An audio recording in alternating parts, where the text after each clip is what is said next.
الشیطان الرجیم بسم اللہ الرحمن الرحیم الحمد للہ رب العالمین وعاقبۃ للمتقین الصلاۃ والسلام علی حبیب قلوبنا وطبیب ذنوبنا ابی القاسم محمد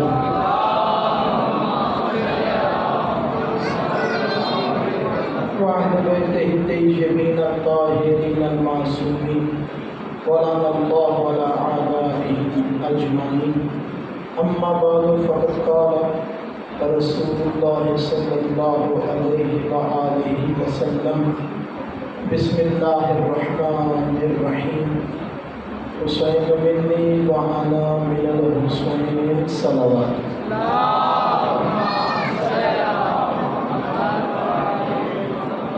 نعرہ تکبیر، نعرہ رسالت، نعرہ حیدری، حسینیت، یزیدیت، خاندان جناب سیدہ زہرا صلوات اللہ علیہا کی ذات پہ بآواز بلند صلوات۔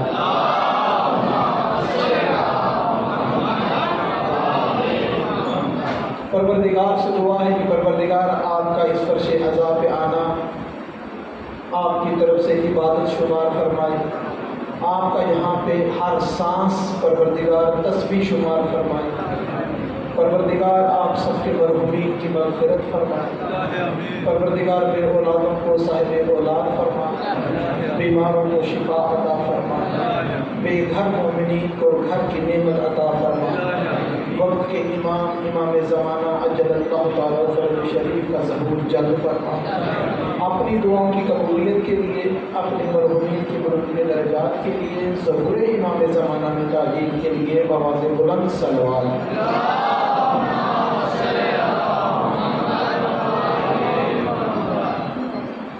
عبادت کیا ہے؟ عبادت کہتے کس کو ہیں؟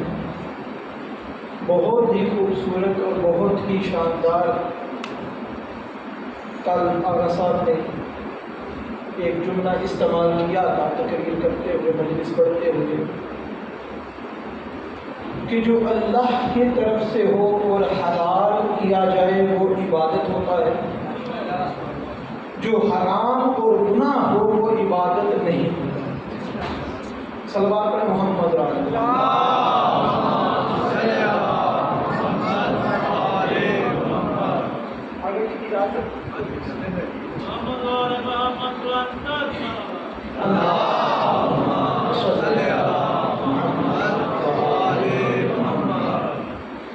عبادت کی اہمیت،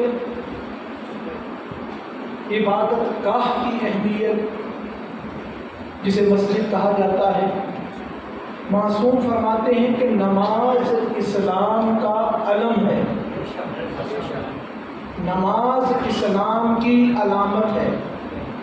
معصوم فرماتے ہیں کہ نماز کفر اور ایمان کے درمیان حد ہے، نماز نہ پڑھنے والا تو گنہگار ہے، نماز کی اہمیت کم کرنے والا بھی گنہگار ہے۔ کل جاتے جاتے جو میں نے ایک بات کہی تھی کہ نماز کا وقت ہو جائے اور انسان وضو نہ کیا ہو اس نماز کے لیے، تو معصوم فرماتے ہیں اس نے نماز کی بے توقیری کی۔ ایک مرتبہ جناب سرور کائنات حضرت محمد مصطفیٰ صلی اللہ علیہ وسلم جناب امیر المومنین علی بن ابی طالب علیہ السلام سے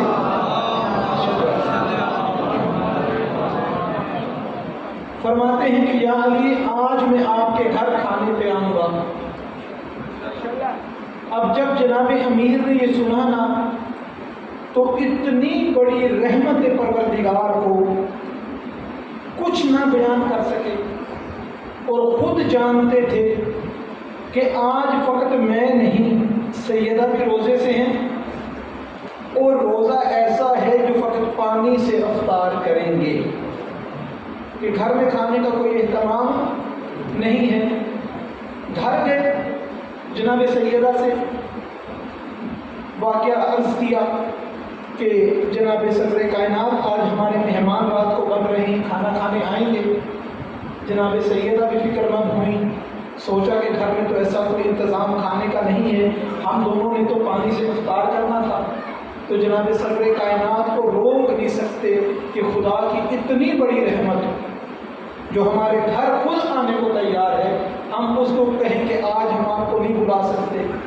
جناب صدر کائنات جب شام کا وقت ہوا، گھر تشریف لے کر آئے، جناب سیدہ ملی، استقبال کیا، بابا کو بٹھایا، بابا کو بٹھانے کے بعد حجرہ عبادت میں مصلی پر بیٹھ گئی، 2 رکعت نماز ادا کی، سجدے میں سر رکھا، کہا پروردگارا تو جانتا ہے کہ ہمارے گھر کیا ہے اور کیا نہیں، میرے بابا آئے ہیں، سرور کائنات تشریف لائے ہیں، کھانے کا کوئی انتظام ہو کہ میں اپنے بابا کو کچھ کھلا سکوں۔ سیدہ نے سجدے سے سر اٹھایا تو سامنے جنت کا کھانا پڑا تھا۔ اللہ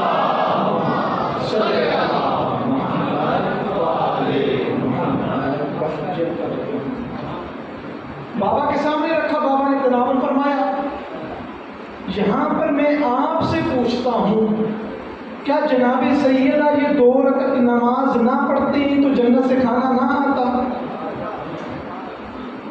یہ سجدہ میں سر رکھ کر جناب سیدہ دعا نہ کرتی تو کیا جنت سے کھانا نہ آتا؟ یقیناً کب بھی آتا، کیونکہ یہ بی بی وہ ہے کہ جب حسنین شریفین کہتے تھے کہ ہمیں عید کے کپڑے چاہیے تو بی بی نے مصلی نہیں بچھایا تھا، فقط یہ کہا تھا کہ درزی کے پاس لے کے آتا ہے اور آ گیا لے کر۔ اور وہ جو ہر وقت اپنے آپ کو فرشتوں کا سردار بھی کہتا تھا اور اپنا تعارف بھی پروردگار کے ایک امانت دار فرشتے کے طور پہ کراتا تھا، اس نے بھی کہا کہ میں حسنین کا درزی آیا، کیونکہ جناب سیدہ کی زبان سے یہ الفاظ نکلے تھے کہ آپ کا لباس درزی کے پاس ہے۔ جناب سیدہ مصلی عبادت پر جانا، سجدے میں سر رکھ کے پروردگار سے دعا کرنا، یہ کس کے لیے ہے؟ یہ نمونہ عمل سیدہ کا، یہ طرز زندگی سیدہ کی، جناب امیر المومنین علی ابن ابی طالب علیہ السلام، صلوات پڑھیں محمد علیہ۔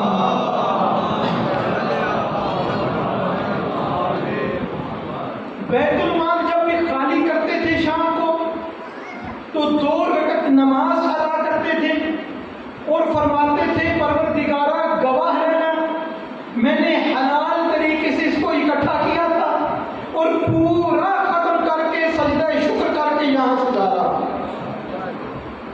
جناب علی علیہ السلام کا نماز پڑھنا، جناب سیدہ کا سجدے میں جا کے عبادت کرنا، اور اتنی عبادت کرنا کہ آپ سنتے رہتے ہیں، علماء بیان کرتے رہتے ہیں کہ جناب سرور کائنات جب رات کو کھڑے ہو کے عبادت کیا کرتے تھے تو آواز قدرت آتی تھی، آیتیں نازل ہوتی تھیں کہ اتنی عبادت نہ کیا کریں، آرام کریں، کچھ دیر آرام بھی کیا کریں، اتنی عبادت نہ کیا کریں۔ یہاں پر روایات میں یہ بھی ملتا ہے کہ یہ آیتیں کیوں آتی تھیں کہ آرام کریں، کیونکہ جناب سرور کائنات کا طریقہ ہوتا تھا کسی شب کو لیلۃ السجدہ کہتے تھے اور ساری رات سجدے میں رہتے تھے، کسی شب کو لیلۃ القیام کا درجہ دیتے تھے، ساری رات قیام میں رہتے تھے، کسی شب کو لیلۃ الرکوع کہا جاتا تھا، ساری رات رکوع میں رہتے تھے۔ یہ آیتیں نازل کیوں ہوئی؟ جب لیلۃ القیام کہتے تھے نا تو سیدہ ساری رات قیام میں ساتھ کھڑی رہتی تھی، جب لیلۃ السجدہ ہوتا تھی تب ساری رات بھی سجدے میں رہتی تھی، جب لیلۃ الرکوع کہتے تھے رسول خدا کے ساتھ بی بی سیدہ پوری رات رکوع میں رہتی تھی، پیروں میں ورم آ جاتے تھے، آیتیں نازل ہوئی کہ اے میرے نبی آرام کر، سیدہ کے پیروں میں ورم آ گیا۔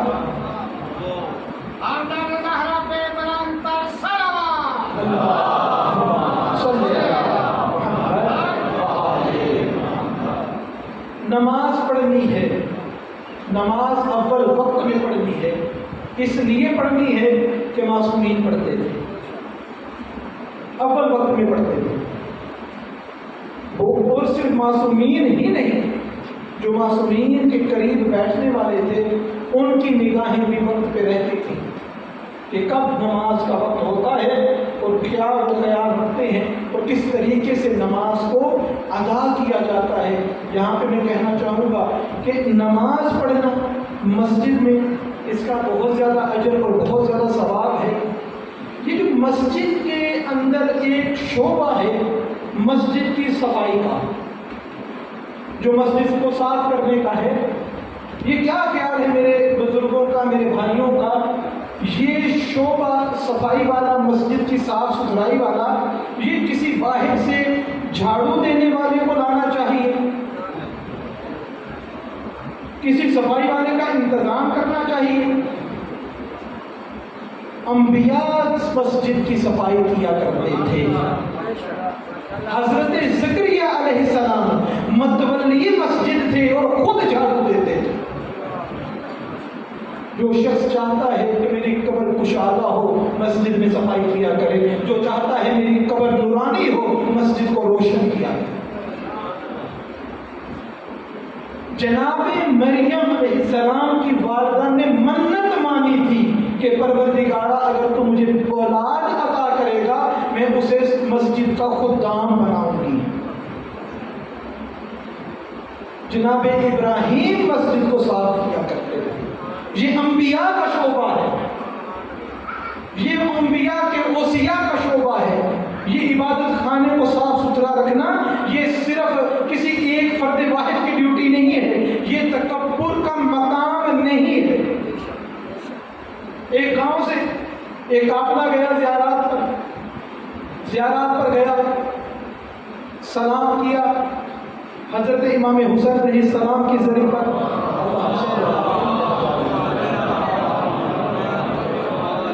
یہاں پر ایک بات بیچ میں کر دوں، کتنا شوق پیدا ہوتا ہے کہ جب بھی زیارات پہ جائیں تو صحن امام حسین علیہ السلام میں صفائی کرنے کا موقع ملے۔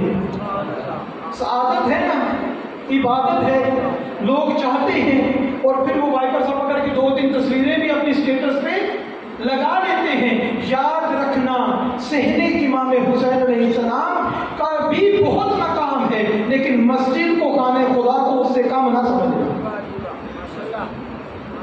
اس کی بھی بہت عزت اور بہت مقام ہے۔ وہ زیارات پہ گئے، حضرت امام حسین علیہ السلام کو سلام کیا، جو زیارات تھی بجا لائے۔ اب وہ جو قافلے کے 4-6 افراد تھے وہ گھر میں گئے جہاں پہ آرام کا بندوبست تھا ہوٹل میں، وہ سوئے وہاں پر۔ تو جب صبح اٹھے نا تو سب کو ایک ہی خواب آئی۔ کیا خواب؟ کہ مولا حسین علیہ السلام خواب میں آئے ہیں، اور ان سب نے تعجب کیا کہ ہم نے سوال کیا کہ مولا آپ کیوں آئے، آپ ہمیں بلا رہے ہیں؟ مولا فرمایا کہ میں جو بھی میری زیارت کو آئے گا میں خود اس کی زیارت کو جایا کروں گا، جو بھی میری زیارت کو آئے گا میں خود اس کی زیارت کو جاؤں گا۔ تم نے مجھ پر آ کے سلام کیا ہے تو دیکھنا میری طرف سے بھی سلام لے جاؤ، آپ کے امام بارگاہ کا جو صفائی کرنے والا ہے اس کو کہنا حسین سلام کہتا ہے۔ یہ زہرا بلندر صلوات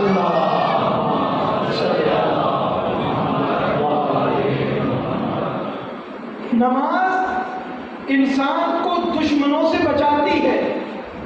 معصوم فرماتے ہیں کہ جب بھی کوئی شخص نماز پڑھنے کے لیے کھڑا ہوتا ہے پروردگار اس کے پیچھے ملائکہ کی اتنی جماعت کھڑی کر دیتا ہے جتنے اس کے دشمنوں کی تعداد ہوتی ہے، اور وہ تمام اس کے پیچھے کھڑے ہو کر اس کے لیے اس کے دشمنوں سے بچاؤ کی دعا کرتے ہیں۔